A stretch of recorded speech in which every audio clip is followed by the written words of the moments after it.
YouTube, what's going on? Kai here checking out with another video. Hey, today we got why Drake dissed Kodak Black on Utopia. I never heard. I haven't even heard the Travis Scott. I haven't heard no song on Travis Scott's new project yet. But I definitely didn't know Drake dissed Kodak. But we got why he did. Let's gonna get into it. Alright, so we all know Drake dissed Pharrell and Pusha T on his Meltdown verse. Some people even caught the Childish Gambino diss. Hell, he even called This Is America a Meltdown verse. He dissed Pharrell, Pusha T. Then they said he dissed Childish. People even caught the Childish Gambino diss.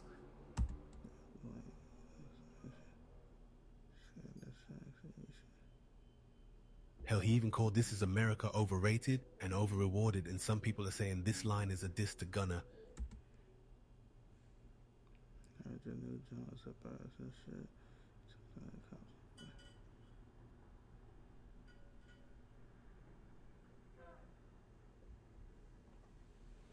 Hold on.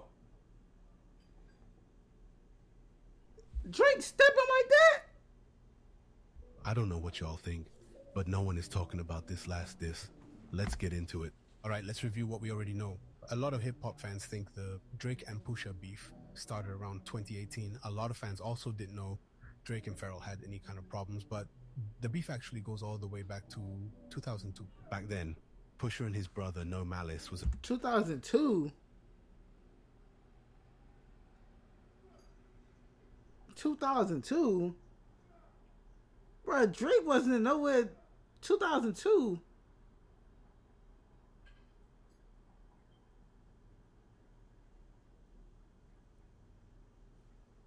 Drake was on Degrassi in 2002.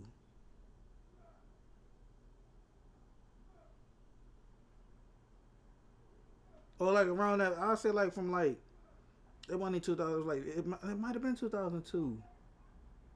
Man, get the fuck out of here. a duo who went by the name Clips, and a lot of their production was done by Pharrell and Chad Hugo, aka the Neptunes. Birdman featured Clips on his track What Happened to That Boy, and the Neptunes produced it, but there were some money issues between Birdman and the Neptunes, and Pharrell would never work with Cash Money ever again. 4 years later, Lil Wayne allegedly asked Pharrell for some clothes from his Billionaire Boys Club brand, but Pharrell shut it down. Pharrell and Clips were also known for rocking Bape before anyone else in the game, so after Wayne wore Bape on the cover of Vibe magazine and rocked Billionaire Boys Club in his Hustler music video, Clips dropped the track Mr. Me Too and called out that song was like that. Like, they cooked Wayne ass on this jump.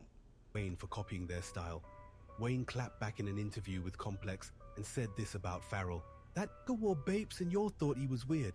I wore it and y'all thought it was hot."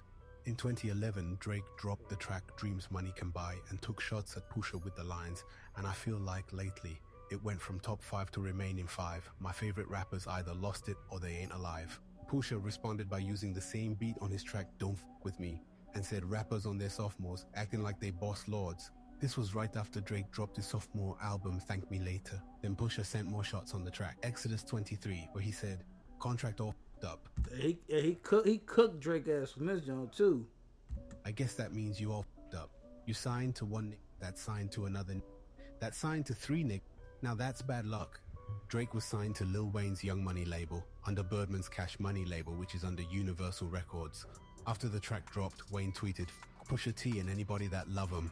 In 2016, things would heat up again when Pusha called Drake out for using ghostwriters on the track, HGTV, with the line, "It's too far gone when the realist ain't real. I walk amongst the clouds, so your ceilings ain't real. These niggas Call of Duty, cause their killings ain't real, with a questionable pen, so the feeling ain't real." Hey, one thing y'all niggas be dick eating. Pusha has insane, like, bro, wordplay, metaphors, bars, similes, like, everything. Like, this nigga said, what? Too far gone when the realist ain't real. I walk amongst the clouds, so your ceilings ain't real. These niggas Call of Duty, cause their killings ain't real, with a questionable pen, so the feeling ain't real. Drake clapped back on 2 birds, 1 stone, and said Pusha wasn't really pushing weight like he raps about. He said, "But really it's you with all the drug dealer stories. That's gotta stop though. You made a couple chops, and now you think you chapo." Pusha wouldn't respond till 2018 when on the track Infrared, he aired Drake out again for allegedly hiring Quentin Miller to write his verse on the track Rico back in 2015, rapping, "The game's f***ed up because beats is banging. Your hooks did it. The lyric penning equal the Trumps winning. The question is how the Russians did it. It was written like Nas, but it came from Quentin." Drake clapped back less than 24 hours later with Duppy Freestyle. He sent shots at Kanye, then went after Pusha with, "Must have had your infrared wrong, now you're head in the beam. Y'all are the spitting image of whatever jealousy breeds. Don't push me when I'm in album mode. You're not even top 5 as far as your label talent goes. Man, you might have sold to college kids for Nike and Mercedes, but you act like you sold drugs for Escobar in the 80s. Don't mind my horrible flow." But what happened next shocked the whole world and made this beef legendary. Pusha dropped that motherfucking, "Hey, you had your kid from the world." May 29th, 2018, Pusha dropped the story of Adidon. The artwork was a picture from 2008 of Drake wearing blackface, which would have been a bomb all by itself. But as we all know, Pusha dropped the bomb and broke the news that Drake had a son with an ex-porn star named Sophie Brousseau that he was hiding from the world. He said, "You are hiding a child? Let that boy come home, deadbeat motherfucker, playing Border Patrol." The beef would essentially die there after Jay Prince told Drake not to respond to Pusha T before things got out of hand. Jay Prince is a whole other story in itself. We're definitely working on a video about him and why he's so feared in Houston, Texas. But back to the topic. But in April 2022, Drake would bring the beef back up on Jack Harlow's song Churchill Down. He can't be that feared if Sauce Walker said, "Hey, they run this side, we run this side. His word ain't law over here." With the line, "All I hear is plug talk coming from middleman. All I hear is tall tales coming from little men. If I see ya, I spit in your faces. Daytonas with the green faces." But Pusha T would go on The Breakfast Club and say it was too weak to respond to. And that brings us to the present. Now let's take a look at the meltdown lyrics. "I melt down the chains that I bought from your boss. Give a f*** about all of that heritage. Since V is not around, the members done hung up the Louis. They not even wearing that." Drake is obviously sending shots at Pharrell on this line. In early 2023, Pharrell put a lot of his iconic pieces from his closet up for auction, and Drake bought about $3 million worth of jewelry. Drake even has a line from his 2019 track, Omerta, saying he would do something like this. "I plan to buy your most personal belongings when they up for auction. Man, truth be told, I think about it often, the petty king, the overseer of many things." After Virgil Abloh died, Pharrell took his role at Louis Vuitton as the new creative director of menswear. Drake is basically saying that now that V, which stands for Virgil, is gone, they don't wear Louis anymore. And then to the most interesting line of the song, "You lucky that Vogue was suing, cause I would have been with the Wassas in Paris and sh." During the promotion for her loss, Drake and 21 Savage used fake Vogue magazines to tease the project. Weeks after the release of her loss, Drake and 21 Savage were forced to remove the fake magazines from production as they were hit by a lawsuit from Vogue. But here's where things get interesting. Upon hearing that line, you would initially think this was another... Bruh, I've been out of the loop, bro. Like, maybe it's too many rappers, right? It's too many rappers. There's too many artists creating songs, creating projects. I make music, so I'll be out of the loop. Like, I'm just out of the loop. I'm a dad. I have my own shit going on. Woo, woo. Bruh, bruh, what the fuck? Another shot at Pharrell and Pusha T, because Pusha was spotted in Paris attending Pharrell's fashion show. Or could this be a shot at Kodak Black and him inserting himself in the beef between Toronto's Was Gang and Kodak's Sniper Gang? Let's dive into it. On February 12th, 2022, Justin Bieber held a Super Bowl weekend party at the Nice Guy restaurant in LA. A lot of A-list celebrities were in attendance like Leonardo DiCaprio, Tobey Maguire and Drake. Even Jeff Bezos was there. The security at the party was top-notch due to the caliber of people in attendance and everything was going smoothly, but no one had any idea that the party would soon be interrupted by an unexpected event. Kodak Black would soon arrive at the party, and as you would expect, he wasn't alone. According to a witness, Kodak and his crew made their way to the back entrance to get into the party, but for some reason, the security team at the party had been informed that they should lock the door and no one else was to be allowed inside. The security guards who had been stationed at the door were unmoved by the appearance of Kodak and his crew and weren't let inside. Kodak Black and his crew eventually retreated to their cars, but Kodak decided to stop and take photos with some fans.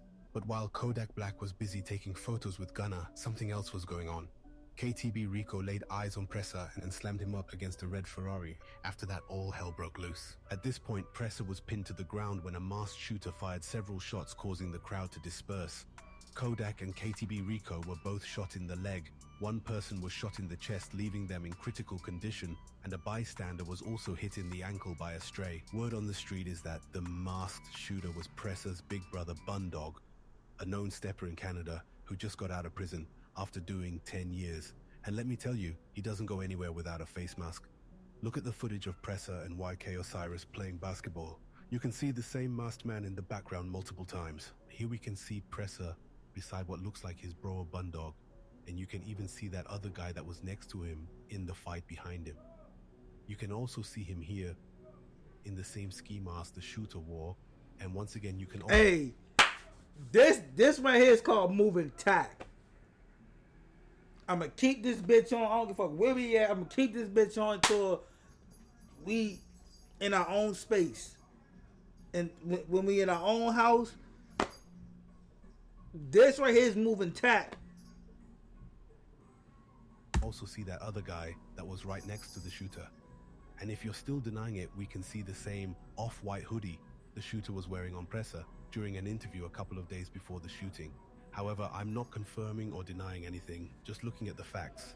But enough police work. I know what all y'all are wondering. Why is an artist from Florida and an artist from Canada beefing?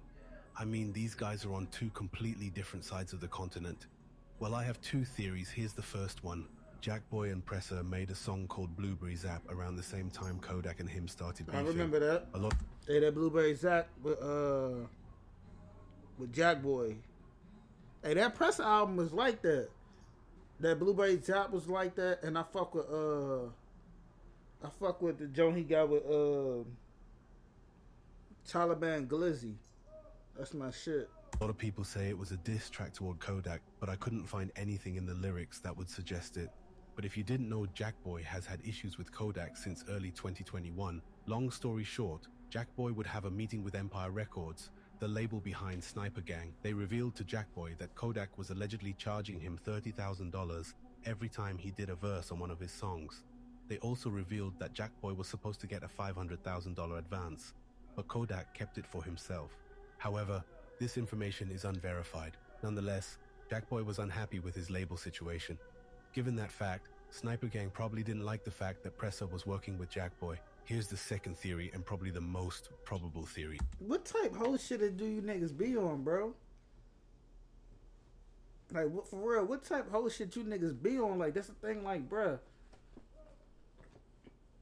Y'all so quick to put yourself or throw people into y'all beefs and shit like that, right? Not knowing that you gotta travel. And you gonna go to these niggas' hometowns. All that big boy shit that you think you gonna do in your city and shit like that, bro, that shit don't. And then that's when our niggas start getting stepped on out of town. And then it's, oh man, shit, why did it have to happen out of town? Woo woo. Because y'all niggas y'all niggas do too much. Y'all do too much, bruh. Be cool. But again, y'all niggas be off them drugs. That shit had y'all mind fucked up. But when y'all ass get y'all ass stepped on,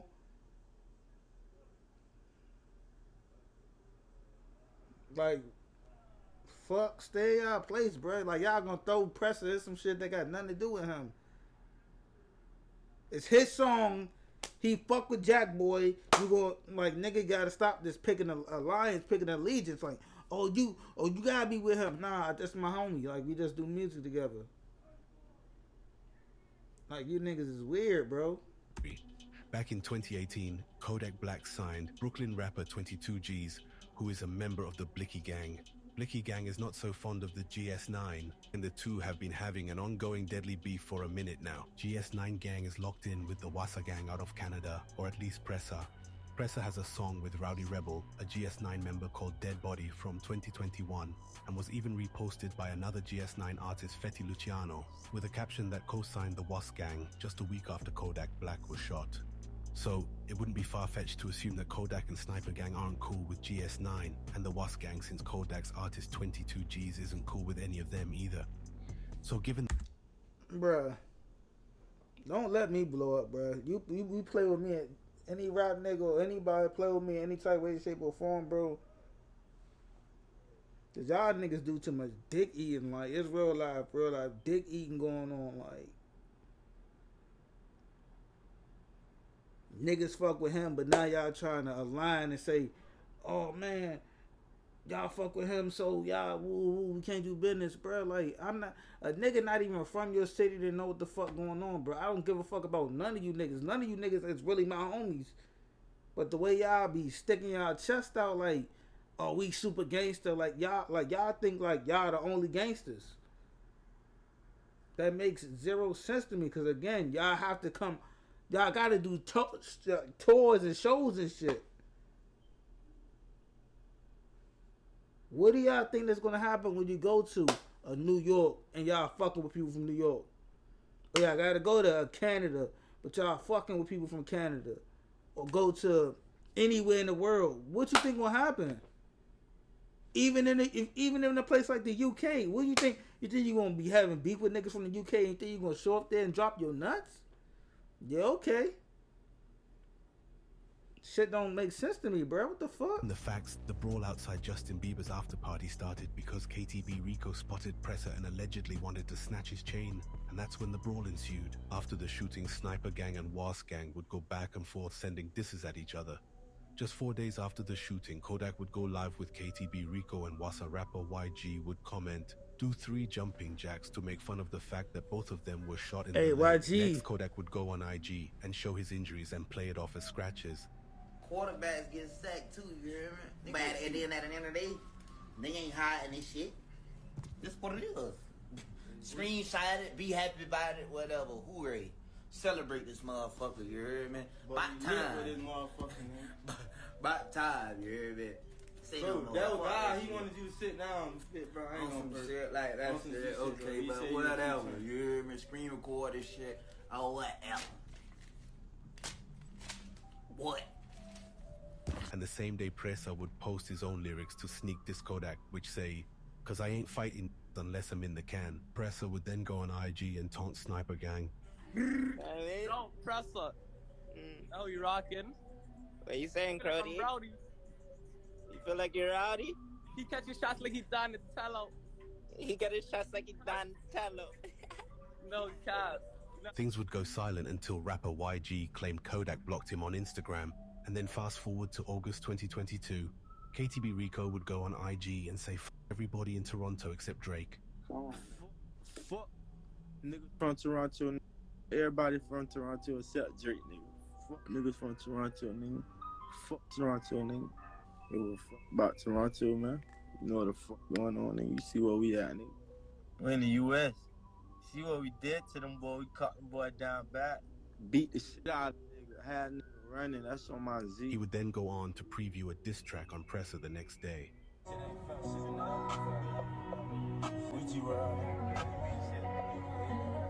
keep this Glock and I move like a ghost. I got a couple, I just keep it on the low.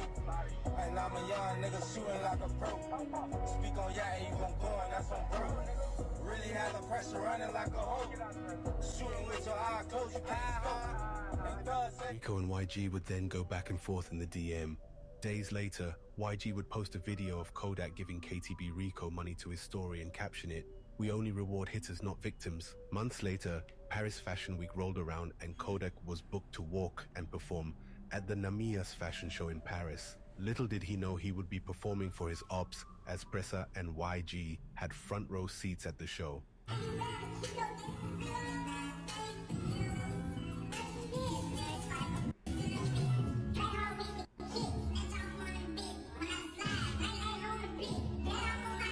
After that, Presser's brother Bundog would diss Kodak in a freestyle, obviously referring to all the TMZ reports of Kodak after he got shot.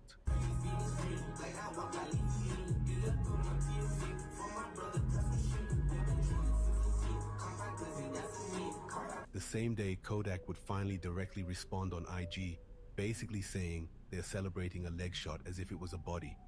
And it's a lose-lose situation because if he gives them clout, it's what they want. And if he crashes out and retaliates, he loses everything. That little shit, when I got hit in the leg, I see niggas try to clown about that too. And he even have no smoke with them niggas. I ain't even know them. I think niggas fucking overseas. And me being a rapper. But it's, I don't know, the way niggas be moving, bro, cause like, if y'all know, like, Kodak is Zoe, based out of Miami.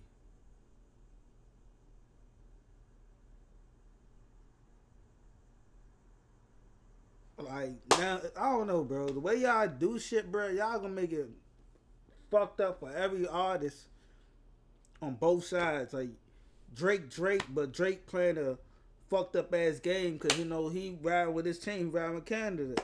So now, you feel me? Who don't want to go to Miami? Who don't want to go to Florida? Kodak a god in Florida. Drake a god in Canada. You feel me? But they love Yak. But Yak be jiving like on some weirdo shit. Drake be on some weirdo shit too. Like they be on some like female super, like they be super hold out. Like they be on some female type shit. Like, Love my life. I'm grateful. I'm thankful, bro. I ain't that type of, I don't want to be looked at as a being a gangster. My pride ain't big enough. Like my pride, I don't be on this shit. I'm humble, but I'm down to earth. I'm chilling. You know, I'm in a little mood right now. Okay. When it hit me in the leg, first, only time getting shot. I saw the video. I was still on my feet. I ain't even really do too much physical therapy, bro. And I'm back walking like, bro, I ain't one crying about that shit, none of that shit. I just know some shit. I hate when niggas try to discredit me, cause it's like I take too much pride in being a man. I know gangster, you know what I mean? I take pride in being a man. But I bet you're asking why would Drake side with Pressa? Besides the fact that Drake is from Canada, Drake has given Kodak his praises and flowers many times over the years. Wouldn't it be smart to stay out of it entirely since he's cool with both parties? Well, in February of this year, Kodak Black did an interview and said he refuses to work with Drake, even though they have a lot of music together. You know we waiting on that Drake feature, man. Oh yeah, I had told Drake I ain't want to do no collab, like no songs or no album, cause we supposed to been did a whole album together before him and Lil Buddy. Before him and Lil Buddy did that shit. Yeah. Word. Yeah, I had told him I wanted to wait like 2023, like. Lil Buddy. Fucking talking about 21 Savage?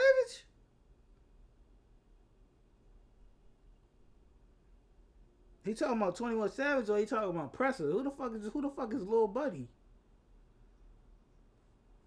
After February. It sounds like Kodak was waiting for the perfect time to drop their tape together, but felt some type of way because Drake put out a joint album with 21 before him. Kodak and 21 have even had a little tension in the past over who has more hits. Freestyle? Yo, that before 21 leave, yo, go on my Instagram page and tell them to react to that Kodak. That Kodak, I'm feeling what y'all was saying. What happened? You just started, bro. 21 don't want the smokes, man. Say nothing yet. I done DM that nigga. Man, what's up, Rennie? I done hit verse. What's up, Rennie? Don't be capping on this internet on this. You ain't ready to stand up in that fire, boy. Man. Kodak smoking. Oh. We're gonna do it. We're gonna see what's up. You know, Okay. I'm king smoke. I love smoke. Mm-hmm. I go to sleep dreaming about smoke. I daydream about it. I love it. I'm in love with smoke. But what makes me think the line is about Kodak and not Pharrell? Let's get into it. Drake is closely affiliated with Pressa and the rest of Toronto's Was Gang and references them in multiple songs. War, Time Flies, etc. Drake was fighting a Vogue case in January 2023, the same month Pressa and YG take a trip to Paris where they record themselves taunting Kodak from the sidelines of his Fashion Week performance. YG even reposted that same exact video with knife emojis, with Drake's Meltdown verse playing in the background. Presser also posted pictures with Drake using lyrics from Drake's Meltdown verse. And for anyone who still thinks the bar may be about Pusha or Pharrell, the Vogue lawsuit settled on February 2nd, weeks after Was Gang's Paris trip. There would be no reason for a lawsuit that ended 4 to 5 months ago to stop Drake from going to see Pusha in Paris in June. The timelines do not correlate whatsoever, and I think this whole Drake sent Kodak 600k to apologize thing is false. Kodak says Drake sent him 300k BTC in this video from February 2022. This nigga text me like, you got Bitcoin? I'm like, nah. He was like, set up a Bitcoin wallet. That fuck nigga sent me with 6.6 coins. I mean, and at the time, the shit was like 32,000 a coin. Shit. And then over time, the coins got up to like 40 bands a coin. So then that shit came to like, it's really like 300,000 in my Bitcoin wallet right now. But it was recently brought back up again after Kodak mentioned it in this interview. But this time he says 600k instead of 300k for some reason. That boy Aubrey, that's my dog, man. Drake sent me 600. Drake sent me about 600 bands, boy. Motherfucking Bitcoin. But that video was from July 20th. Utopia didn't drop until July 28th. On top of that, the song Meltdown reportedly almost didn't make the album. I mean, it's not even on the vinyl. It has the song A with Uzi in its place. Alright guys, my vinyl for Travis Scott's new album Utopia just came in, and we're gonna unbox it. Okay, so actually, we have a huge problem. Meltdown with Drake is not on the track list. Instead, it looks like A with Lil Uzi Vert from the Pink Tape is on this album. I'm assuming it's because Drake sent in his verse like extremely late. Man, that really sucks. Mike Dean even hinted at Drake vocals coming in late. He even sent in his verse for Sicko Mode hours before Astroworld dropped. With this being said, Kodak Black had no clue this was coming, and if he did, I doubt he would bring him up or talk about him in any capacity. If Drake and Kodak were on great terms, why would Drake be co-signing and posting up with the same people that put a hollow in his leg and had him walking with a cane for the better part of a year? If it was not aimed at Kodak, why would Drake write a bar that can be so easily misinterpreted as a dig at Yak? Why would he allow Presser and YG to use the bar to further taunt his good friend on socials? Let me know what you guys think in the comment section below. Was the bar aimed at Pusha or was it for Yak? Also, be sure to follow all of our socials, especially Instagram.